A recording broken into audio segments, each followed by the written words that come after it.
Corona virus के खिलाफ जंग में दिल्ली और मुंबई जैसे महानगर मिसाल पेश कर सकते थे, लेकिन अब यही शहर संक्रमण को रोक नहीं पा रहे हैं और इन शहरों की स्वास्थ्य सेवाओं ने वायरस के सामने घुटने टेक दिए हैं। इन बड़े बड़े शहरों में ना तो मरीजों के लिए हॉस्पिटल बेड्स बचे हैं और ना ही इन शहरों में कोरोना वायरस का इलाज कराना सस्ता है। और आपने कई जगह ये पढ़ा होगा, देखा होगा कि दिल्ली में कई जगह ऐसा हुआ है जब मरीज एक के बाद एक लगातार एक अस्पताल के बाद दूसरे अस्पताल, 5 अस्पताल, 6 अस्पताल तक जाते हैं और किसी भी अस्पताल में उन्हें जगह नहीं मिल पा रही है। यहां तक कि कई मरीजों के साथ तो ऐसा भी हुआ है कि उन्हें दिल्ली के बाहर किसी दूसरे सरकारी अस्पताल में रखना पड़ा है, क्योंकि दिल्ली में अब किसी भी अस्पताल में बेड्स बचे ही नहीं हैं। आज हमने देश की राजधानी दिल्ली की स्वास्थ्य सेवाओं पर एक ग्राउंड रिपोर्ट तैयार की है।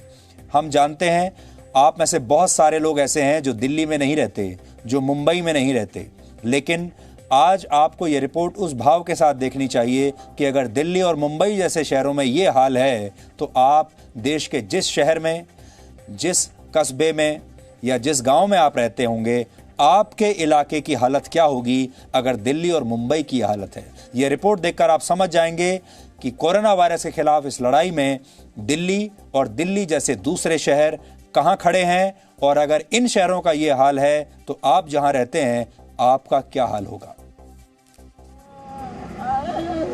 इधर भगवान है, उधर भगवान है, कोई नहीं है।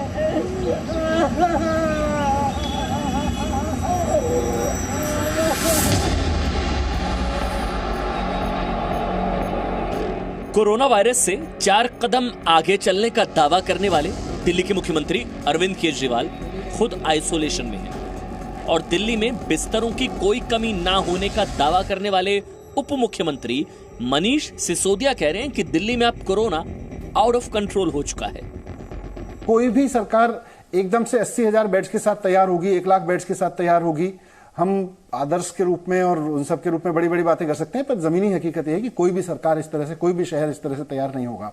पर हम जितना हो सकता है इसको स्ट्रेच कर करके सारी बेस्ट पॉसिबल फैसिलिटीज, चाहे वो प्राइवेट हॉस्पिटल की हो, होटल्स की हो या स्टेडियम्स की हो, और कोई जो हॉल्स हैं दिल्ली में उपलब्ध हैं उनकी हो, जहां जहां भी पॉसिबिलिटी होगी हम हर जगह medical facilitated bed, medical facility develop करने की कोशिश करेंगे। ये वही केजरीवाल सरकार है जो कोरोना के खिलाफ अपने इंतजामों के लिए खुद अपनी ही पीठ थपथपाते नहीं थक रही थी, लेकिन उनके दावों की हकीकत जाननी हो तो दिल्ली सरकार के किसी भी अस्पताल के बाहर चले जाइए।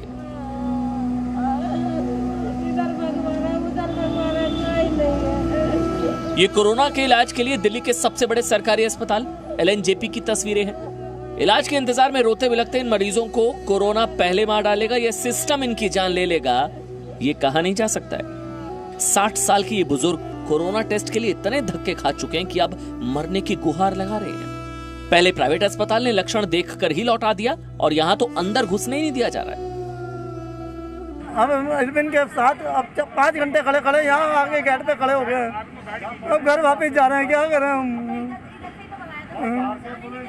तबीयत आपकी खराब, बहुत ज्यादा खराब है, साथ नहीं ले जा रहा है, भूख नहीं लग रही है, रोटी नहीं खाई है। मेरी 60 साल की उम्र होगी, मैं जी लिया बहुत, मैं तड़पू नहीं, साहब मेरे से तड़पा नहीं जा रहा है। जरा सोचिए, आप अपने परिवार के किसी कोरोना संक्रमित मरीज को किसी तरह अस्पताल में भर्ती करवा दें और सुबह आपसे ये कहा जाए कि मरीज को अब शमशान में ढूंढिए, तो आपके ऊपर क्या बीतेगी। महेश चंद्र के परिवार के साथ ऐसा ही हुआ है। कोरोना का टेस्ट कराओ तो मैंने इलाज करूंगा, यहाँ लाया तो मेरा एडमिट तो करा दिया, लेकिन मेरा परसेंट गायब हो गई है। तो अब आपको नहीं पता है कि वो कहाँ पर है, क्या है, क्या कह रहा है अस्पताल, क्या कह रहा है? कुछ पता नहीं चल रहा। वो कह रहे तुम्हें ना कल आना तुम और अपने पापा से सामान दे सकते हो और 2 दिन बाद तुम्हें पता चलेगा रिपोर्ट क्या है। और हम सब टेस्ट करवाने आए थे और उन्होंने हमें कुछ नहीं बताया। तो वहाँ से बोल रहे यहाँ और यहाँ से बोल रहे वहाँ, बस और कुछ नहीं हो रहा हॉस्पिटल में। ये तस्वीरें बता रही हैं देश की राजधानी में इलाज की व्यवस्था लाइलाज हो गई है। दिल्ली सरकार के खुद के आंकड़े बताते हैं कि दिल्ली में कोरोना मरीजों का इलाज करने वाले अस्पतालों में मौजूदा बिस्तर और वेंटिलेटर आधे से भी ज्यादा भर चुके हैं। दिल्ली सरकार ने पिछले दिनों अस्पतालों में बिस्तर और वेंटिलेटर की स्थिति के ताजा आंकड़े बताने वाली एक वेबसाइट लॉन्च की थी।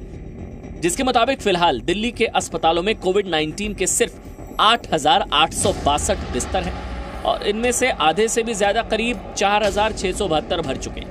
दिल्ली के अस्पतालों में कुल 509 वेंटिलेटर्स हैं, जिनमें से इस वक्त सिर्फ 190 खाली है। सोचिए अगर 31 जुलाई तक वाकई दिल्ली में कोरोना के 5.5 लाख केसेस सामने आ गए तो दिल्ली के स्वास्थ्य सेवाओं का क्या हाल होगा। और अगर कोई ये सोच रहा है कि वो पैसों के दम पर इलाज करवा लेगा तो भी इस बात की गारंटी नहीं है कि प्राइवेट हॉस्पिटल में एडमिशन मिल जाएगा। फिलहाल स्थिति तो ये है कि बेड्स भी बिना सिफारिश नहीं मिल रहे हैं। संजय अरोड़ा से मिलिए, जो अपनी कोरोना संक्रमित पत्नी के इलाज के लिए गंगाराम अस्पताल पहुंचे। जहां वो अपनी पत्नी को भर्ती नहीं करा पाए तो LNJP अस्पताल पहुंच गए। यहाँ घंटों सिस्टम से जूझते रहे, यानी ये प्राइवेट और सरकारी दोनों सिस्टम को झेल चुके हैं, लेकिन अपनी पत्नी को नहीं बचा पाए। अपनी पत्नी का पार्थिव शरीर लेने आए संजय के लिए सिस्टम का नाकारापन यही खत्म नहीं हुआ, शव भी गलत थमा दिया गया। टेस्ट कराने के बाद उन्होंने कहा जी कि इसकी रिपोर्ट पॉजिटिव है। हमने कहा जी फिर उन्होंने कहा जी इसके लिए आपको 5 लाख रुपए देने पड़ेंगे और आज हम इनको भर्ती करेंगे ICU में।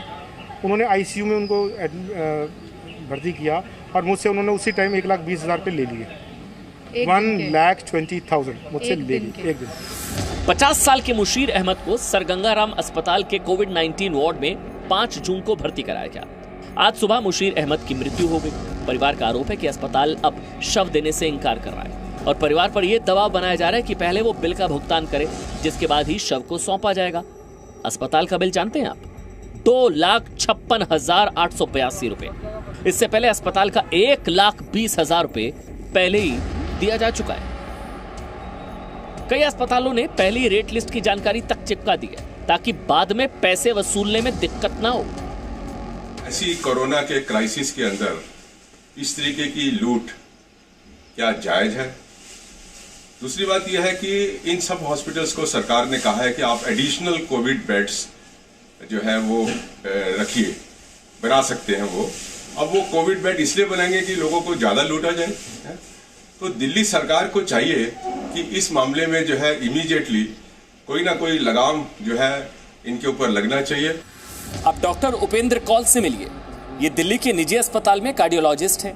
मरीजों के इलाज के दौरान इन्हें कोरोना संक्रमण हो गया। वो खुद मानते हैं कि दिल्ली की स्वास्थ्य सेवाएं कोरोना को काबू करने में फेल हो रही हैं और निजी अस्पतालों में इलाज हर किसी के बस की बात नहीं है। ऐसे के अंदर तो ऐसे अस्पतालों को कुछ एड देनी चाहिए। अगर आप उनकी सर्विसेज मांग रहे हो सबकी की सब हम कोविड अस्पताल बना देंगे जी प्राइवेट हॉस्पिटल्स को। Private hospitals have to run, तो उनको फिर एड दीजिए कुछ। तो वो कैसे होगा कि वो भी अपनी पैकेज लेते हैं। ये कहानियां सिर्फ दिल्ली के अस्पतालों की नहीं है। मुंबई समेत लगभग हर महानगर का यही हाल है, जो मेट्रो सिटी कहलाते हैं, जहां लोग बेहतर सुविधाएं मिलने की उम्मीद करते हैं। लेकिन कोरोना ने इन महानगरों की स्वास्थ्य सुविधाओं के खोखलेपन को उजागर कर दिया है। सोचिए जब आने वाले वक्त में कोरोना के केस बढ़ते जाएंगे तो इन महानगरों का क्या हाल होगा। पूजा मक्कड़, रूफी जैदी और वरुण भसीन के साथ ब्यूरो रिपोर्ट, जी मीडिया। प्राइवेट अस्पतालों में इतना महंगा इलाज तब हो रहा है जब भारत में औसत प्रति व्यक्ति आय सिर्फ 11,254 रुपए प्रति महीना है। जिस देश की 21% आबादी अब भी गरीबी रेखा के नीचे रहती है, उस देश के अस्पतालों को अपना ये रवैया हर हाल में बदलना चाहिए। लेकिन आपने भी ये देखा होगा कि ये जो पूरी इंडस्ट्री है स्वास्थ्य की, हेल्थ की, ये एक बहुत बड़ा उद्योग बन चुकी है। और जिस तरीके से कोरोना वायरस के इस दौर में जब प्राइवेट अस्पतालों को लोगों की मदद करनी चाहिए थी, जब इस आपदा में सबको मिलजुल कर काम करना चाहिए था, चाहे प्राइवेट अस्पताल हो चाहे सरकारी अस्पताल हो, ऐसे में प्राइवेट अस्पतालों ने जो किया है, ये 10 लाख रुपए 15-15 लाख रुपए के बिल बनाकर, ये नेशनल सर्विस नहीं कही जा सकती। जब दिल्ली और मुंबई जैसे महानगरों का ये हाल है तो अब जरा सोचिए देश के बाकी शहरों का क्या हाल होगा जहां आप रहते हैं। ग्रामीण इलाकों की स्थिति तो और भी खराब होती होगी। आप में से जो लोग ग्रामीण इलाकों में रहते हैं वो अच्छी तरह से जानते हैं कि हम क्या बात कर रहे हैं। देश के ग्रामीण इलाके अब कोरोना वायरस का नया केंद्र बनते जा रहे हैं और अगर इस तरफ ध्यान नहीं दिया गया तो स्थिति बहुत ज्यादा बिगड़ सकती है। आप सब जानते हैं कि बड़े बड़े शहरों से जो हमारे श्रमिक लोग हैं वो वापस अपने गांवों में चले गए हैं और उनमें से बहुत बड़ी संख्या में लोग अपने साथ संक्रमण को भी गांवों में ले गए हैं। बात सिर्फ हॉस्पिटल बेड्स और वेंटिलेटर्स की नहीं है, डॉक्टरों और नर्सों की कमी भी एक बहुत बड़ी चुनौती है। नीति आयोग ने वर्ष 2019 में एक रिपोर्ट तैयार की थी जिसके मुताबिक देश के सरकारी अस्पतालों में डॉक्टरों और नर्सों की संख्या जरूरत से बहुत कम है। देश के जिला अस्पतालों में स्पेशलिस्ट डॉक्टर्स के 80% से ज्यादा पद खाली पड़े हैं क्योंकि गांव में कोई डॉक्टर जाना नहीं चाहता। दिल्ली समेत 6 राज्यों के सरकारी अस्पतालों में मेडिकल ऑफिसर्स के 40% से ज्यादा पद खाली हैं। सरकारी अस्पतालों में 40% मेडिकल स्टाफ के पद खाली पड़े हैं। लेबोरेटरी टेक्नीशियंस के भी 40% पद खाली हैं। नर्स और फार्मासिस्ट की संख्या भी जरूरत से 16% हमारे देश में कम है। और नीति आयोग की रिपोर्ट के मुताबिक देश में 60,000 से ज्यादा छोटे बड़े अस्पतालों में करीब 10 लाख बेड्स हैं, जबकि मरीजों की संख्या को देखते हुए देश में 20 लाख हॉस्पिटल बेड्स की जरूरत है। आज हमने इस समस्या का समाधान ढूंढने की कोशिश की है। ये नहीं कि आपको सिर्फ समस्या बता दी, समाधान ढूंढने की कोशिश की है, हालांकि ये है बड़ा मुश्किल काम। इस दौरान हमें यह पता चला कि रातों रात स्वास्थ्य सेवाओं को मजबूत करना आसान नहीं है। दिल्ली और मुंबई ही नहीं, दुनिया के किसी भी शहर के लिए एक बहुत बड़ी चुनौती है, किसी भी देश के लिए। न्यूयॉर्क जैसे शहरों में भी हॉस्पिटल बेड्स कम पड़ने लगे थे। स्पेन और इटली जैसे देशों के अस्पतालों में कोविड-19 से मारे गए मरीजों के शव रखने की जगह नहीं बची थी। इन देशों में सैकड़ों शवों को सड़क पर ही रख दिया गया था।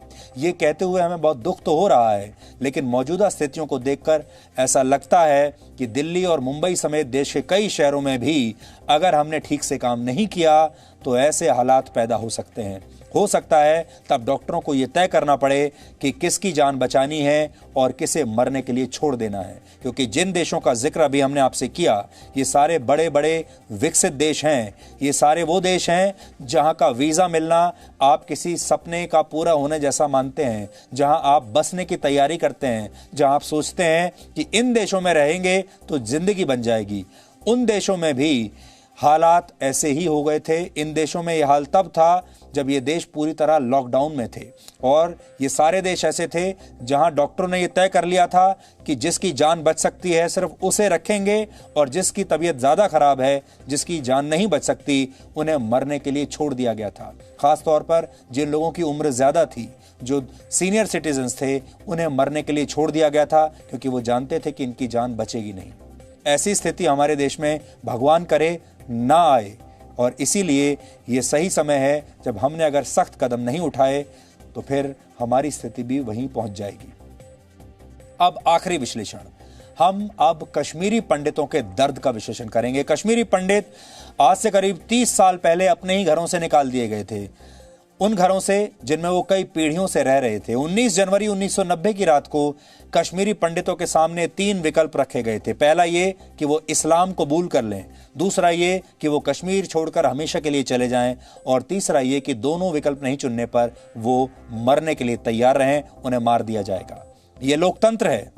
इसी देश में ऐसा हुआ था और किसी ने इसके बारे में बात तक नहीं की। इसके बाद रातों रात लाखों कश्मीरी पंडितों को कश्मीर छोड़ना पड़ा और लाखों कश्मीरी पंडित आज भी अपने ही देश में विस्थापितों का जीवन बिता रहे हैं। लेकिन आज से करीब 2 वर्ष पहले एक कश्मीरी पंडित ने घाटी में वापस लौटने का फैसला किया। इस कश्मीरी पंडित का नाम था अजय पंडिता। ये तब की बात है जब कश्मीर से अनुच्छेद 370 हटाया नहीं गया था, लेकिन अजय पंडिता को यकीन था कि कश्मीर लौटने पर उन्हें पहले जैसा सम्मान मिलेगा और सुरक्षा भी मिलेगी। अजय पंडिता कश्मीरियत और जमहूरियत में विश्वास रखते थे, इसलिए इन सब बातों पर भरोसा करके न सिर्फ वो कश्मीर लौट गए बल्कि उन्होंने अनंतनाग से सरपंच का चुनाव भी लड़ा और जीत भी गए। 40 साल के अजय पंडिता अपने गांव वालों की सेवा करना चाहते थे और उन्हें लोकतंत्र में विश्वास था। लेकिन कल शाम कुछ आतंकवादियों ने अजय पंडिता की गोली मारकर हत्या कर दी। फिलहाल जम्मू कश्मीर पुलिस आतंकवादियों की तलाश कर रही है, लेकिन माना जा रहा है कि यह हत्या एक नए आतंकवादी संगठन दी रेजिस्टेंस फ्रंट यानी TRF ने की है। TRF लश्कर-ए-तैयबा का ही बदला हुआ नाम है। अजय पंडिता कांग्रेस पार्टी से संबंध रखते थे, लेकिन हैरानी की बात यह है कि कांग्रेस समेत तमाम राजनीतिक पार्टियों ने इस हत्या की निंदा तो की है, क्योंकि निंदा करना सबसे आसान काम है, लेकिन ये निंदा किसी खाना पूर्ति जैसी है। क्योंकि इस साल जब जम्मू कश्मीर में पंचायत चुनाव कराए जाने का ऐलान हुआ था, तब कांग्रेस समेत तमाम पार्टियों ने इसे शक की निगाह से देखा था और कांग्रेस ने तो ये शर्त रखी थी कि पहले गिरफ्तार किए गए कश्मीरी नेताओं को रिहा किया जाए, फिर वो चुनाव लड़ेगी। कश्मीर की कई राजनीतिक पार्टियों ने अनुच्छेद 370 हटाए जाने के विरोध में चुनावों का बहिष्कार करने की बात कही थी और अलगाववादियों और आतंकवादियों ने चुनाव कराए जाने पर जान से मारने की धमकियां दी थी। हालांकि सुरक्षा कारणों से ये चुनाव टाल दिए गए थे, लेकिन इस दौरान इन सभी राजनीतिक पार्टियों की पोल खुल गई और आज अजय पंडिता की हत्या पर इन पार्टियों का ये गुस्सा झूठ के एक पुलिंदा के अलावा कुछ नहीं है। जब हमारे ही देश के कुछ लोग लोकतंत्र के खिलाफ हो जाते हैं, उससे जुड़ी प्रक्रियाओं पर शक करते हैं, तब पाकिस्तान जैसे देश और आतंकवादियों के हौसले बुलंद होते हैं और आतंकवादी इतने वर्षों के बाद एक बार फिर कश्मीरी पंडितों का खून बहाने की हिम्मत जुटा पाते हैं। पहले आप इस हत्याकांड पर आई प्रतिक्रियाएं सुन लीजिए और फिर हम अपने विश्लेषण को आगे बढ़ाएंगे। हमारे अजय जी को इन्होंने मारा है, जो यहाँ की सेवा कर रहा था, यहाँ के लोगों की सेवा के लिए आया था, काम करने के लिए आया था, भाईचारा फिर मिलाने के काम करने के लिए आया था। ये बुज़दिलाना हरकत जो उन्होंने किया है, ये इसमें कभी कामयाब ना होंगे, ना हम डरेंगे इससे। हम डरने वाले नहीं है। ये मातृभूमि हम कश्मीरियों की है, ये हमारे देश की है, हमारा फर्ज है इसका रक्षा करना। और जो उन्होंने ये गलत काम किया, उनको सज़ा मिलनी चाहिए, उनको पकड़ना चाहिए और इस भाईचारे को ख़त्म नहीं होने दिया। ये बहुत शॉकिंग न्यूज़ है हम लोगों के लिए, क्योंकि इससे क्या हुआ है कि जो हमारे जितने भी यहाँ सरपंच और पंच या यूएलबी मेंबर्स काम कर रहे हैं, उनकी जो कॉन्फिडेंस थी काम करने की, वो बहुत लो हुई है, वो बहुत घबराए हुए हैं इस वजह से। तो ये एक बहुत अच्छे व्यक्ति थे, बहुत अच्छा काम कर रहे थे अपने इलाके में, और जम्मू को छोड़ के ये कश्मीर में ही बस गए थे, वापस अपने गांव में बस गए थे। लेकिन पाकिस्तान एक ऐसा नासूर है दुनिया में जो कभी भी चैन से हम कश्मीरियों को रहने नहीं देगा। अगर ऐसा घटना दोबारा घटती है तो शायद सारे सरपंच साहिबान जितने भी है JNK के, वो शायद इस चीज के खिलाफ हो जाएंगे, लेकिन हम ये नहीं चाहते हैं कि दोबारा ऐसा घटना हो जाए। जो 1990 के दशक में बंदूक की नोक पर कश्मीरी पंडितों को कश्मीर घाटी में मारा गया, किडनैपिंग की गई, बंदूक की नोक पर कश्मीरी पंडितों को घर छोड़ने पर मजबूर किया गया, घर जलाए गए, वही काला कारनामा पाकिस्तानियों ने फिर दोहराया है। ये हम सब के लिए बदकिस्मती का इस वक्त समय है कि इतना डेडिकेटेड और कमिटेड एक साथी हमसे छीना गया। इसकी भरपाई तो कोई भी नहीं कर सकता है। इस वाकये का जांच होना चाहिए। कुछ लोग ये भी दावा कर रहे हैं कि इस कश्मीरी पंडित की हत्या नए डोमिसाइल कानून के विरोध में की गई है। इस कानून के तहत अगर कोई भी व्यक्ति 15 वर्षों से जम्मू कश्मीर में रह रहा है, या फिर उसने 7 वर्षों तक जम्मू कश्मीर में पढ़ाई की है, या फिर उसने जम्मू कश्मीर में 10वीं और 12वीं कक्षा की परीक्षा दी है, तो उसे जम्मू कश्मीर का मूल निवास प्रमाण पत्र दे दिया जाएगा और ऐसा न करने वाले अधिकारियों पर 50,000 रुपए का जुर्माना लगाया जाएगा और जुर्माने की यह राशि उस अधिकारी की तनख्वाह से काटी जाएगी। इस नए कानून की वजह से उन हजारों लाखों लोगों को जम्मू कश्मीर में वो सारे अधिकार मिल जाएंगे जिनसे अनुच्छेद 35A की आड़ में उन्हें वंचित कर दिया गया था। इस नए कानून का PDP और नेशनल कॉन्फ्रेंस जैसी पार्टियों ने विरोध किया है और कहा है कि यह जम्मू कश्मीर की जनसंख्या बदलने की साजिश है। हैरानी इस बात की है कि जब ये पार्टियां खुद कश्मीर में सत्ता में थीं और जब वहां से लाखों हिंदुओं को रातों रात भागने पर मजबूर किया गया, तब इन पार्टियों को इसमें जनसंख्या बदलने की साजिश नजर नहीं आई। लेकिन आज जब हजारों लाखों लोगों को उनका हक वापस मिल रहा है, तो इनको इसमें साजिश नजर आ रही है। असल में ये लोग जानते थे कि जैसे ही ये सारे लाखों कश्मीरी पंडित देश यहां से चले जाएंगे, तब चुनावों में इन पार्टियों को मदद मिलेगी। 30 वर्ष पहले जब कश्मीरी पंडितों को इस्लाम कबूल करने, कश्मीर छोड़कर चले जाने या मार दिए जाने के विकल्प दिए गए, तब इन पार्टियों ने कभी इसका विरोध नहीं किया। अब आप सोचिए, एक स्वतंत्र देश में, एक लोकतांत्रिक देश में वहां के नागरिकों के सामने जब ऐसे विकल्प रखे जाते हैं, तब सही मायने में उस देश के संविधान को कितनी चोट पहुंचती है, या फिर तब जब वो देश सताए हुए लोगों को उनके अधिकार देता है। कश्मीर में एक हिंदू सरपंच की हत्या पर अब कुछ लोगों ने नफरत फैलानी शुरू कर दी है। सोशल मीडिया पर बहुत सारे लोग इस हिंदू सरपंच की हत्या का समर्थन कर रहे हैं, तालियां बजा रहे हैं। ये लोग कह रहे हैं कि सरपंच को मारकर आतंकवादियों ने शानदार काम किया है। अब आप खुद समझ सकते हैं कि कैसे कुछ लोग कश्मीर को सामान्य होने नहीं देना चाहते और ये लोग कश्मीर को हमेशा धर्म के नाम पर दो हिस्सों में बांटकर रखना चाहते हैं। कश्मीर में एक कश्मीरी पंडित की हत्या की खबर को आधार बनाकर आज से हम डीएनए में एक नई परंपरा शुरू कर रहे हैं और इसका नाम है दृष्टिकोण। जी न्यूज देश का पहला प्राइवेट न्यूज चैनल है। भारत में खबरों को सरकार से स्वतंत्र बनाने का श्रेय जी न्यूज को दिया जाता है। इसकी शुरुआत डॉक्टर सुभाष चंद्रा ने की थी। आप इसे आजाद भारत की सबसे बड़ी उपलब्धियों में से एक मान सकते हैं। इसी तरह डीएनए आप सबका पसंदीदा न्यूज शो है और यह टेलीविजन पर दिखाए जाने वाला पहला ऐसा प्राइम टाइम न्यूज शो है जिसमें सिर्फ खबरें नहीं दिखाई जाती बल्कि आप और हम मिलकर तमाम मुद्दों पर एक संवाद करते हैं। और आपके इसी भरोसे के दम पर जी न्यूज और डीएनए पिछले 262 हफ्तों से number 1 prime time show Bharat का बना हुआ है। 262 हफ्तों से, जो अपने आप में